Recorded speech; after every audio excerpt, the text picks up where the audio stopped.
Зачем мясо в котлетах? Может, можно и без него? И кто сказал, что постное должно быть невкусным? Всем привет! С вами Олеся на канале Готовим дома. Сегодня готовлю очень вкусные постные котлеты и обалденный постный соус. Не забудьте сохранить рецепт и поделиться с друзьями. Котлеты буду готовить из самой обыкновенной капусты.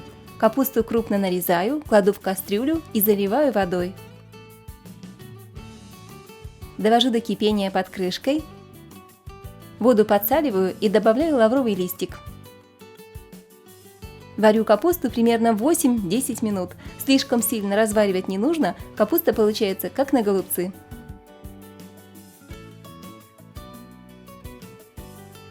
Выкладываю капусту на доршлаг и даю стечь в лишней воде.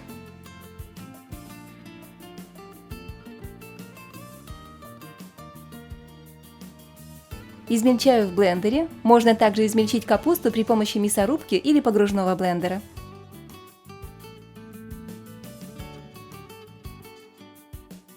И теперь нужно отжать капусту, удалить из нее лишнюю влагу.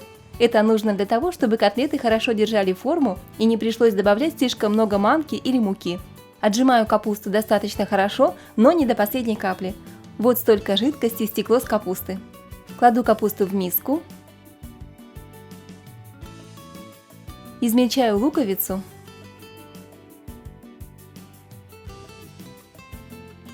И добавляю к капусте. Также кладу укроп для вкуса и аромата. И пару зубчиков чеснока для пикантности.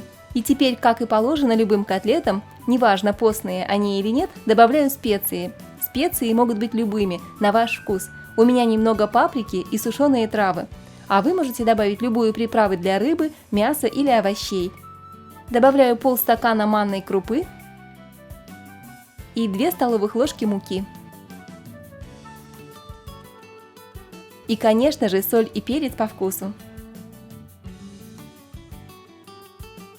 Хорошо перемешиваю котлетный фарш и даю постоять 10-15 минут, чтобы манка хорошо набухла и котлеты не разваривались при жарке.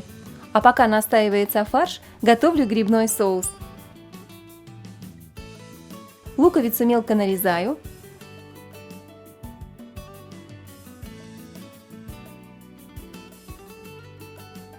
Шампиньоны нарезаю ломтиками. Приготовь, поделись, подпишись.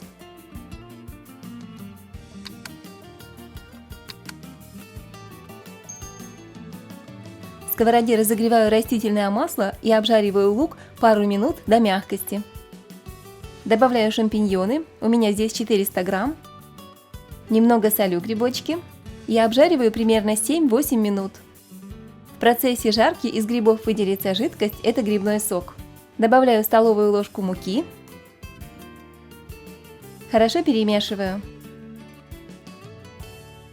И вливаю стакан воды, даю соусу покипеть и увариваю его до желаемой густоты. Густоту соуса регулирую количеством воды и временем уваривания соуса. В конце немного перчу и добавлю немного укропа для аромата. А если у вас есть сушеные белые грибы, вы можете измельчить маленькую горсточку грибов в кофемолке, получится очень ароматная грибная пыль, и добавить в соус буквально щепотку. Аромат у грибного соуса будет просто потрясающий.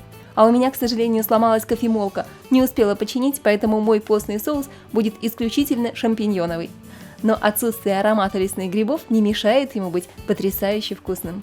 Вернемся к нашим котлеткам. Формирую котлеты смоченными в воде руками.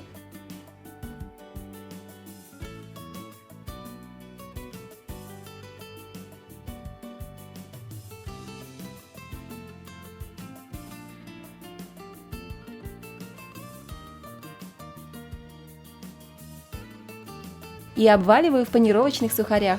Вместо сухарей можно обвалять в муке или в манке.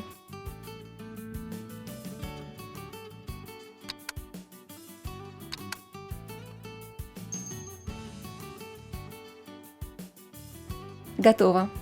Разогреваю масло в сковороде и жарю котлеты с 2 сторон до румяности.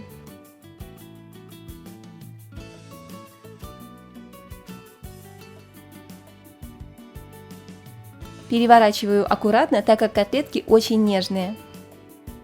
Ну вот, все готово, давайте пробовать. Друзья, если бы меня где-то угостили такими котлетами, я бы ни за что не поверила, что они без мяса и совершенно постные. А вместе с грибным постным соусом это просто неприлично вкусно. Обязательно попробуйте и напишите в комментариях, какие постные блюда вы бы хотели увидеть в моем исполнении. Много блюд приготовить не обещаю, но надеюсь еще успею порадовать вас парочкой постных вкусных рецептов. Друзья, поститесь вкусно, готовьте с любовью и радуйте ваших близких вкусными блюдами, ласковыми добрыми словами и теплыми улыбками. Для меня время поста – это время любви и заботы о своих ближних, ведь без любви все ничто. А что для вас значит пост? Напишите ваше мнение в комментариях. Ну а я прощаюсь до новых вкусных рецептов.